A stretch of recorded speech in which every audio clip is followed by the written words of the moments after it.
guys, it's Tina Logassi here from Prim Heirloom Designs, and this is the Nativity Scene Master Class on making the angel. So I'm just going to start by taking you through what materials you need to complete this project.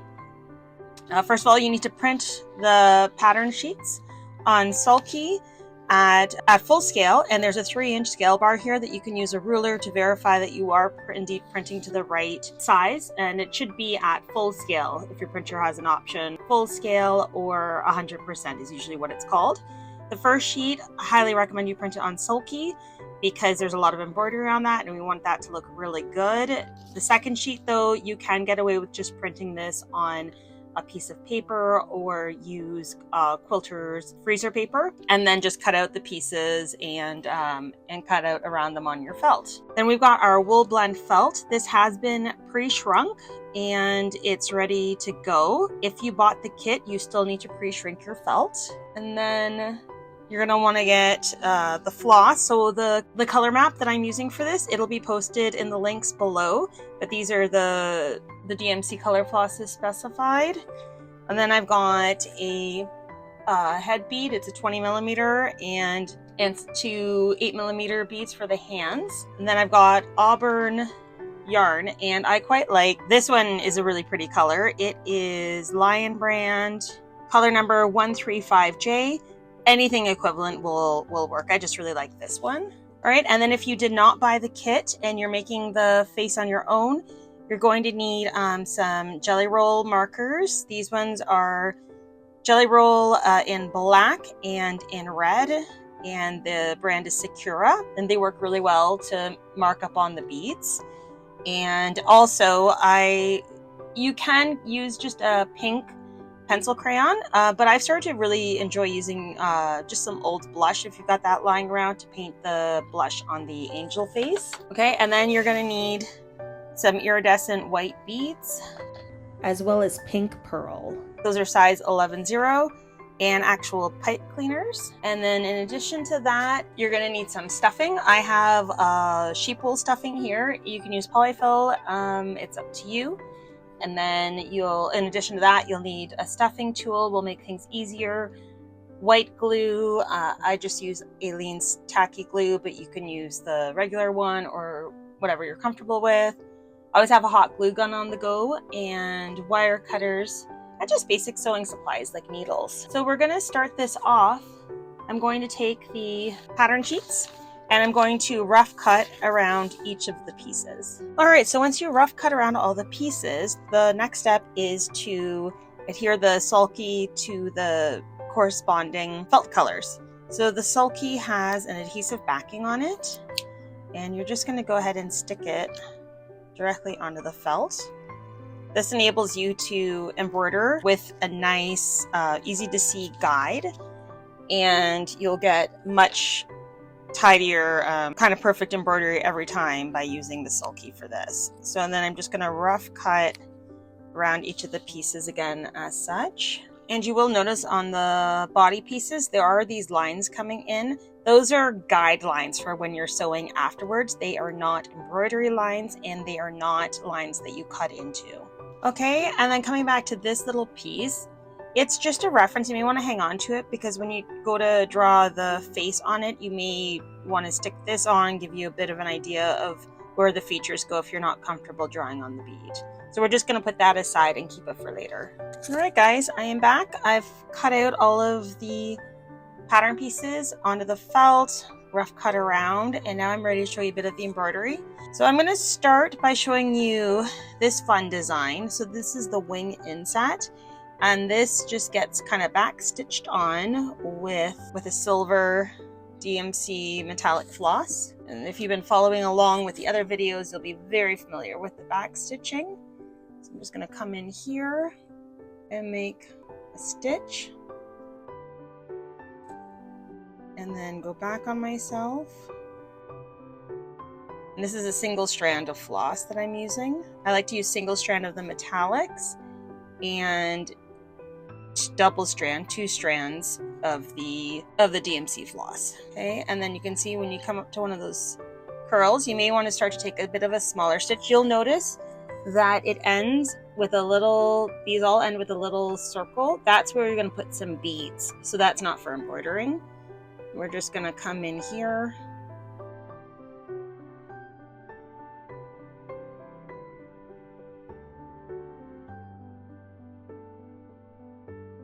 Okay, and I'm going to pause after this and show you how to put that bead on.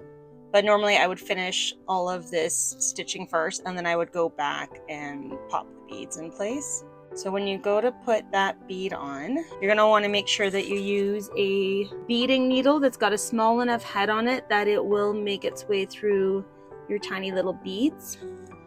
And I'm going to use again, a piece of silver floss, and I'll use the silver metallic floss for both colors of bead. All right, and then if you reference the color map online, you'll see this one has the iridescent white seed beads, and I'm gonna just come into this at one end of that circle with my fine needle.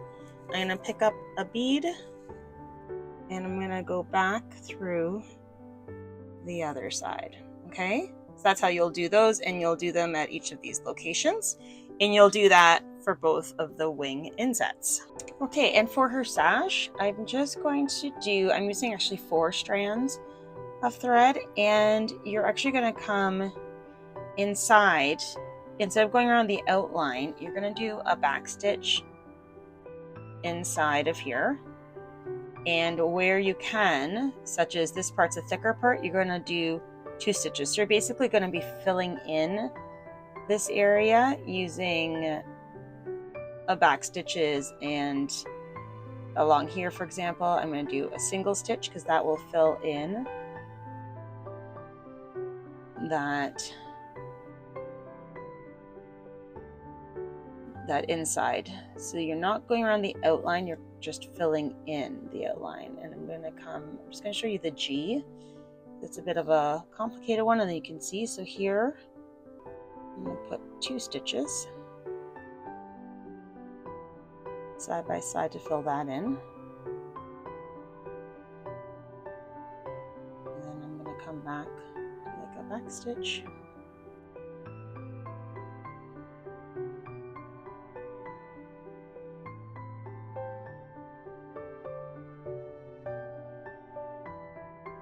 And then I'm just going to do 1 single across here. So it looks a little hectic in there, but it should look quite good after the sulky comes off. And yeah, so for this one, I'll be coming up and backstitching 2 rows. The O, I'm going to do 1 and see if that does it. I may need a second. And just follow along. This X over here, you'll want to do a double row for this side, but a single row of stitches for that side, so you get the idea. I've put aside these pieces that don't require any embroidery. I've just put them aside for now, and afterwards we'll just cut them out around the outer line. So I will just show you, all of these have the similar pattern on them, and it's done using, okay, so for this pattern on the arms and on the skirt bottom, you're going to take pink floss, 2 strands, and you're going to come through and stitch those V shapes all the way around where the bead goes. You're just doing single stitches on each of these little lines.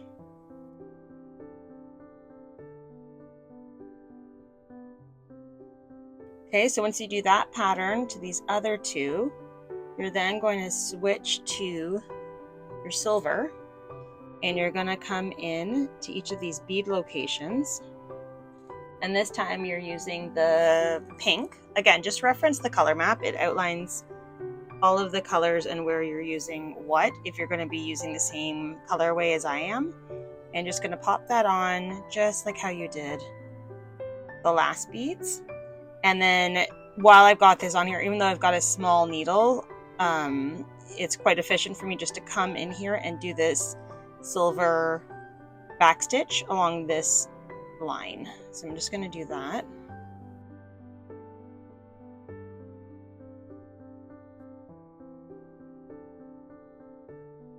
Just the same backstitch as you were doing before. So then this is what you will also do to the arms, the other arm pieces. So you've got the exact same pattern. And then the dress back, you'll be doing the same for along there. And the dress front, the only difference is she does have a necklace that's right on here, and that is just showing you a series of these pink beads. You're going to start up here just because of the the width of the beads. Bring this closer. And you're just going to put them side by side. Okay, and then you may actually come back here and here like a back stitch and then do that second bead. And now join it in like this. Okay, so they're very closely side by side and kind of following that line because that'll give you a nice curve for your necklace. All right, so you're going to continue that around. And that's all of the embroidery that you need to do on the angel. So I'm going to do this offline and then I'll come meet you when it's time to soak off that sulky. Hey guys, I am back and I am just pulling out my embroidery pieces and getting them ready for soaking. So the ones that are they're all ready to go, you can just put them directly into the lukewarm water. And the dress front. So I'm just gonna peel that off and pop it in, and I'm just gonna let them soak for 5 minutes and then we'll wring them out. All right, so all you're doing with these is you're gonna rub off that extra sulky. And if you've been following along with the other videos, you are very familiar with this process. I'm just taking an extra bit of time around those beads. And when I say wring them out, you're not actually going to wring these out. Once they're nice and clean, folding is a great way to get that water out, pressing it, and then you've got your piece. I'm just going to show you one more because I don't know if I was centered under that camera. I'm just going to pull off that kind of gooey, dissolved sulky, get in there. I'm really far over. Sorry guys. And I'm just going to press it out. Okay, so I'm just going to do that for the rest of the pieces, lay them out, let them dry, and once they're dry, then we can start building this figure up.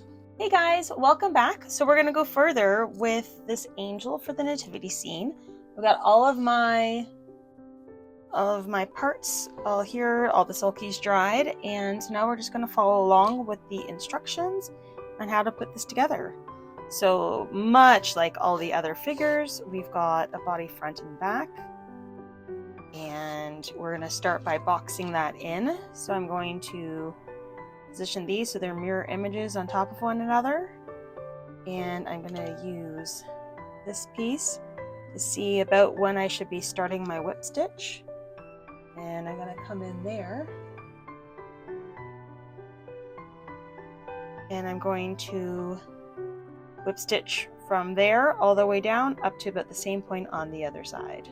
Okay, and now once I've done that, I'm going to be doing the boxing in of the bottom of the body.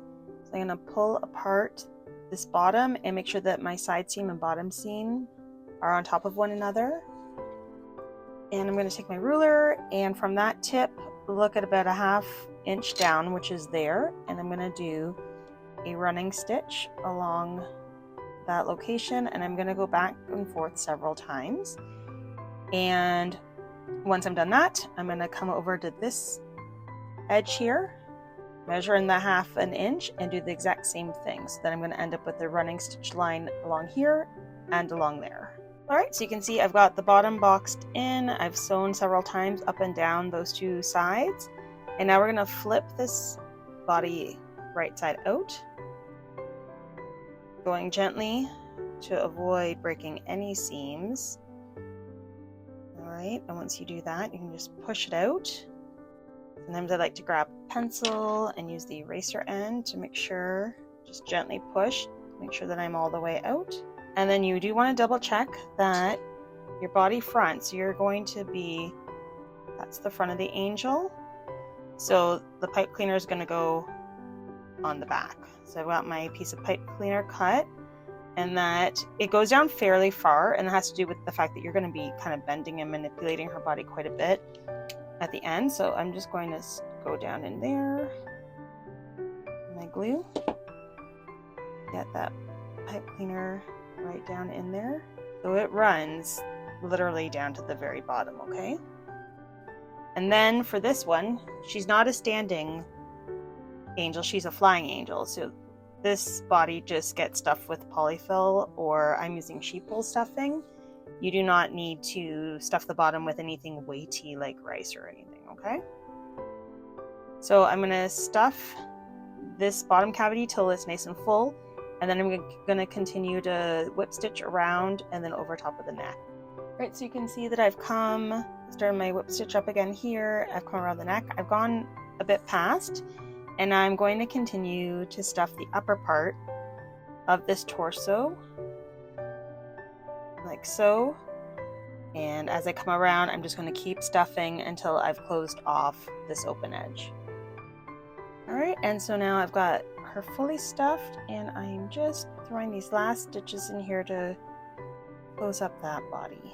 Okay, so now I'm going to switch over to the dress. For that, I need my matching floss, and I have my front and back, and you can tell the front because it has the nice necklace on it. And so you're going to make sure you got your raw ends on the inside, and I'm going to just tidy this up because I don't want that poking out. Any of these little bits you see, just take them off unless they're not.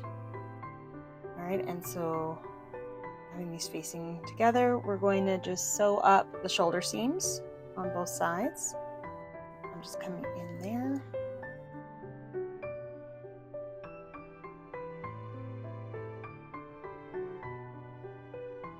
Just need 3 or 4 stitches across. When you go to finish these at the end, a nice way of doing it is just to do one little stitch to the back side, like so, and then you can knot off here. I've already knotted off on the front, but that'll hide that tail if you do it on the inside like that. All right, next you're gonna slip that dress over this little body, and you're gonna start just underneath this arm opening. You're gonna come in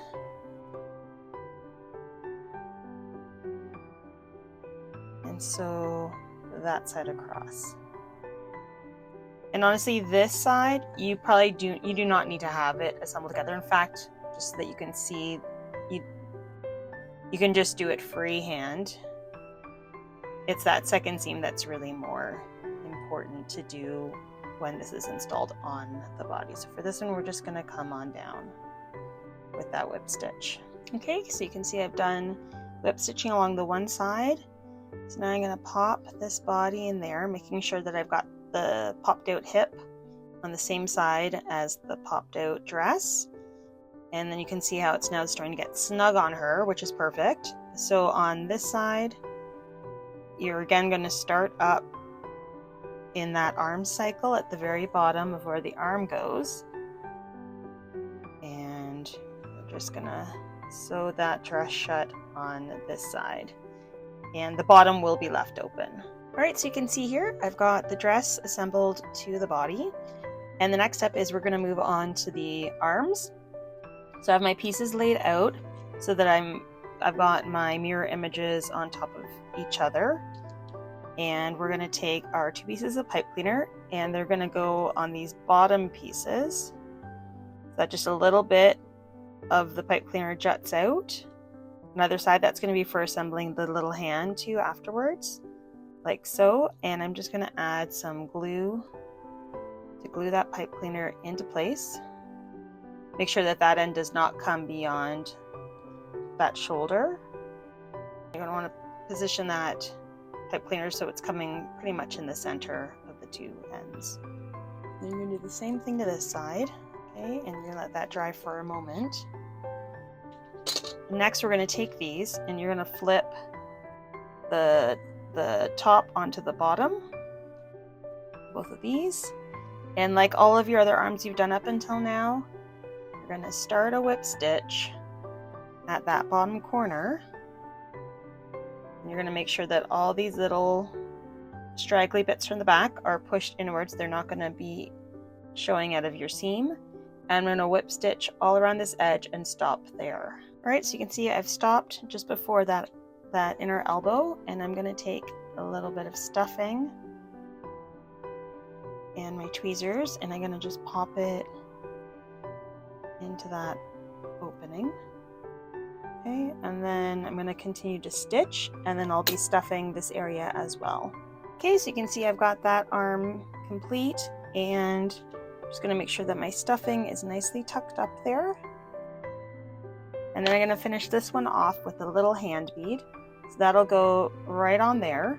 All right, and you want the pipe cleaner to come to the end. You want to make sure that there's no exposed pipe cleaner on the inside, so that actually looks really good. Sometimes you have to cut a little bit off the pipe cleaner so that it fits correctly and looks good. This one seems sized very nicely, so I'm just going to push that up. If you want to, you can add a little drop of glue to hold this in. It's not necessary, but I'll just show you how you do that. Just a small drop, and you can put that sleeve against the bead, and that's one arm complete. I'm going to go ahead and do this exact same process to this arm. Okay, and I've got my second arm done here. Now I just want to show you that this particular pipe cleaner is sized a little bit too long. So when I put that hand bead on, I am sticking out. So I'm just going to clip that little bit off, and then you can see that that'll fit nicer. You still want a bit of that hand poking out over top of the sleeve. All right, so push that in like that. And then again, I'm just gonna just close that off a little bit like that. All right, and then the next step is you're gonna take these arms and you're gonna make sure that this bend is facing forward on both these arms. And those are gonna get glued in the armholes like that. So we're just gonna take some glue in here.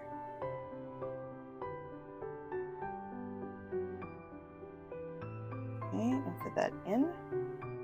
Don't want the glue to come out because this is very visible. You won't need to do this with white glue. You absolutely can. Any of these steps you can do with white glue. I'm just going to open that up a little bit, and I'll show it to you a little slower. So what I'm doing is I'm adding some glue kind of inside and on top. And when I put this arm in, I'm careful to get it right on that edge. Okay. Again, if you're not comfortable, do white glue, use oh, see, I didn't get the back actually, so I'm just gonna pull that open a bit.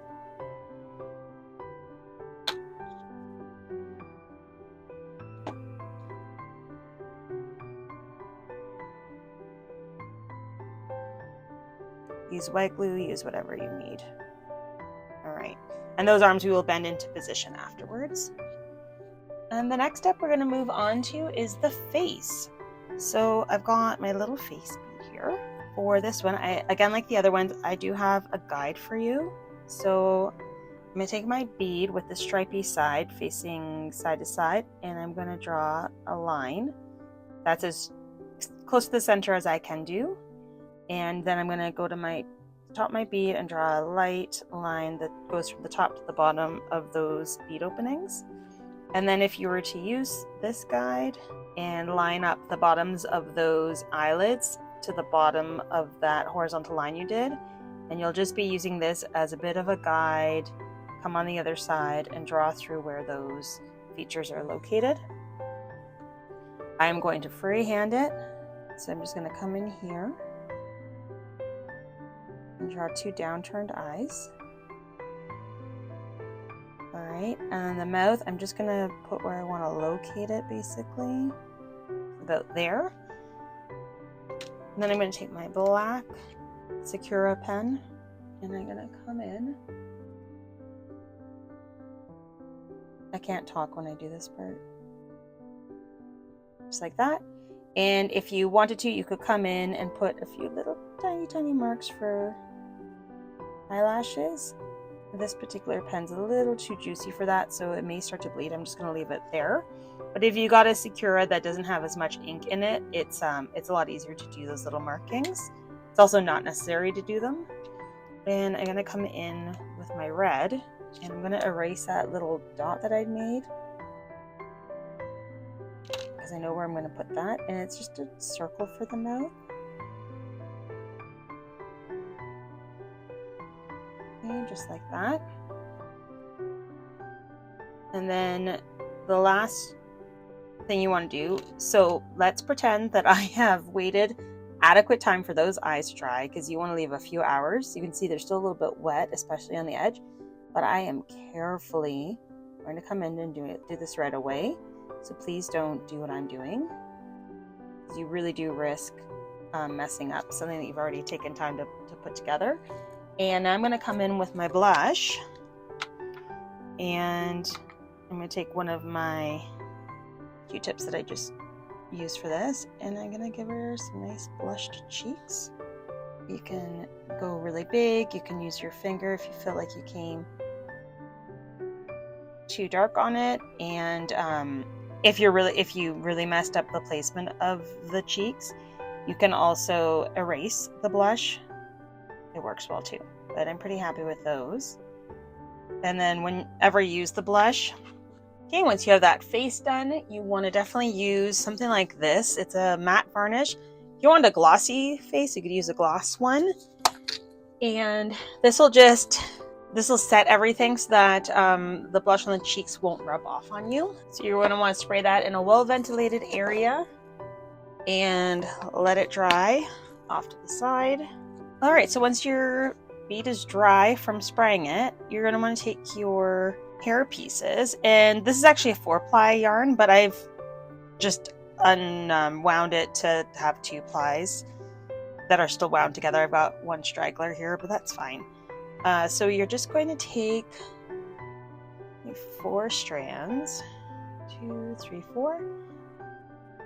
I'm going to find the center, which is about there, and you're going to put it onto the top of the angel's head with some glue.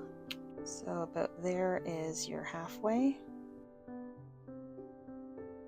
All right, and I'm going to come down here.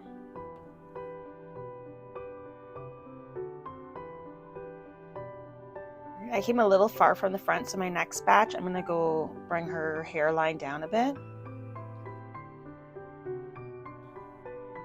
Okay, so you're basically just trying to fill in this bead with hair. So actually, I'm going to go and do the back first. I'm going to take a couple more pieces, and these ones I'm just going to go across like that and roughly do them in the center. All right, and I'm going to fill in this back by taking pieces of yarn and folding them in half, and that halved part is what I will glue to the head. All right, so I'm going to fill in this whole back area by doing it like that.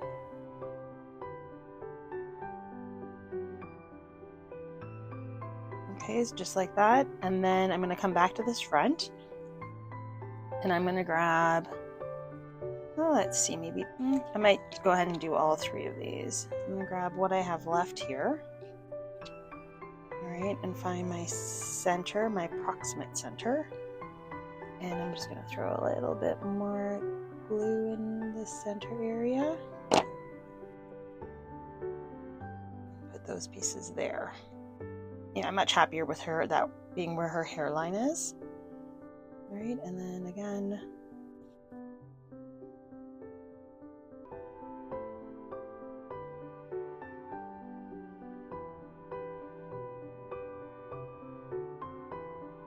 sanding glue to either side.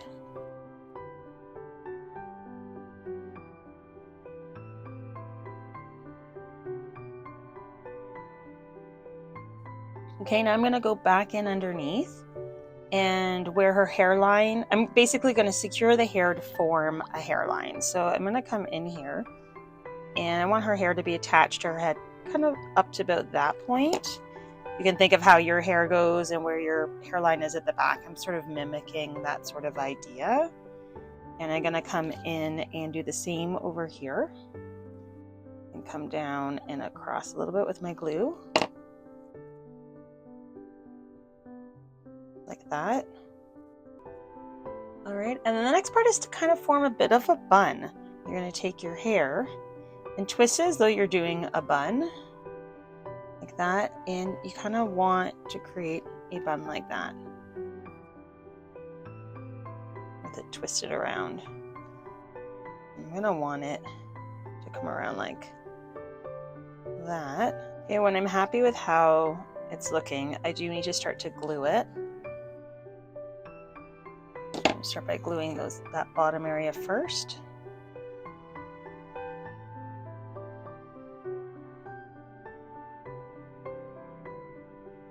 If this is not working for you, you can also consider a braid.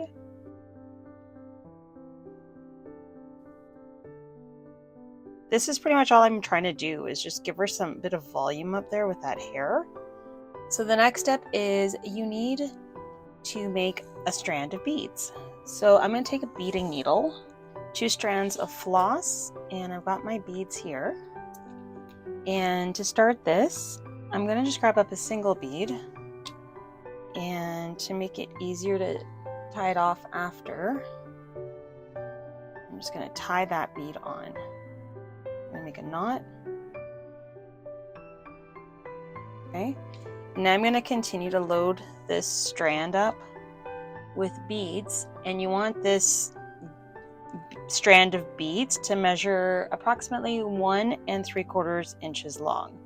So I'm going to continue to build this, but you can see it's just going to be beads lined up like that. All right, so I've got my strand of beads ready. I actually went a bit longer than the pattern said, because what you can do is you can check it against how big your bun ended up, and I've got a better size there. So mine strand is actually more like 7/8. Okay, so just keep your eye on that. So now what I'm going to do is give myself an adequate length of floss at the one end. The other end is nicely knotted off. And now you're going to create a knot. You're going to want to put this under her head first. So I've got it shaped around. And I'm going to go around.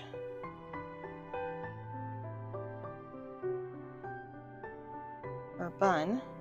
Give her that little bead accent. And I'm just gonna tie that into place. If you're like me and your hair comes out further than where you place this, then you don't need to worry about it coming off. If you are at all concerned, you can come in and put little stitches along the way to really hold that in place. And if you want to hide these tails, a great way is I'm going to put that end off. I'm going to take a normal needle with those 4 strands.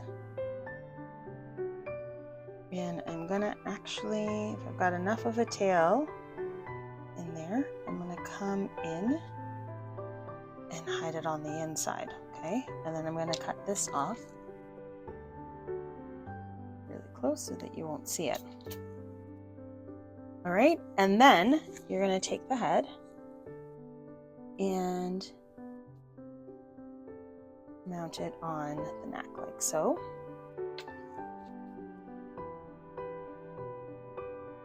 Okay, and there's the start of your angel with her hair in her bun. So then the next step, if you want to start already to play with her positioning, so her arms are going to come out when she's holding her banner, but her body twists, so you can actually twist it so she's in a bit of a flying position. You see how I mean? So this torso would come up, and she'll have her wings on the back. So that's sort of why we've got that pipe cleaner down in there, is that you've really got this ability to manipulate her body how you want it. The next step then is the wings. So I'm going to take my wing front and back. They are just mirror images of each other. Okay, and so on the wing front, you can decide which of these pieces you want to consider your wing front. That's where you're going to put these 2 wing insets. So they are going to come together at the bottom, and they're going to trail up along here. So you can use a bit of glue just to help secure them just right in the center. You don't need a lot because you will be stitching around, This is just to keep them positioned while you're trying to stitch around those. So I've got a little bit of glue holding that one in. And now I'm going to do the same with this one. If you've got a straggler piece of floss, again, cut that off. And make sure that you're happy with the alignment like that, okay? And then next you're going to take the matching floss to the wing inset pieces, which would be, for this one, DMC 224. And I'm going to do a small whip stitch all around this edge to finish it off. Okay, so I'm going to do that all the way around, and I'm going to do the same over onto this side. All right, and so once you've got your whip stitching all around the edges there, you're going to take your pipe cleaner and bend it around like so, and that is going to get put on this back piece. I'm just going to glue that into place. All right, and then you're going to take this piece and lay it directly over top of this piece, and you're going to whip stitch all the way around, and I'm going to start an end at that bottom center, and I'm using a matching floss color to the outer wings. And you're just doing this because this back piece, that will hide the pipe cleaner and all the stitching inside, so you'll end up with a very clean back to this. So I'm just going to whip stitch all the way around. All right, and so now once you've got the whip stitching done on the wings, you're going to take your angel and you're going to attach it with that V cutout is in between her shoulders. And decide how far up you want it. You can use the picture as a guideline, but right there looks pretty good. Okay, so once you're happy, then you're going to glue that into place. And I am just going to add glue down the center. All right, and then you can, at that point, have fun playing with these. You can, if you want to. I'm probably going to secure it just a little bit more on the side so that it doesn't come up there and there. But the whole point is now you've got that ability to flex up those wings and do whatever you'd like with them. So while that dries, we'll just finish up the sash. So I've got the sash back, and much like the wings, the sash back gets a piece of pipe cleaner. All right, and that'll just get positioned just along that center. I'm just going to put a thin strip of glue along there and pop that on. And then the top piece goes on top. And then I'm going to take my matching 2 strands of floss, and I'm going to whip stitch all the way around the outer edge. And again, I'm going to start and stop at this bottom edge here. You're just going to sew those together. Try to keep the front and the back sash lined up as well as you can as you stitch. Alrighty, I've got my sash done, and the last step really is to make things interesting. You're going to add just some folds in it, and you need the sash to run across. I like to put it over her arms. So again, you can also modify the positioning of her arms in order to accommodate the sash, but this will be kind of up to your creative direction that you want to go with it. Like I'm probably gonna go more like that over that arm, that over that one, and kind of have it like that. And I actually quite like that, so I'm going to just add a drop of glue, and then once that's dry, I'm going to come over here and add in one little drop on that side.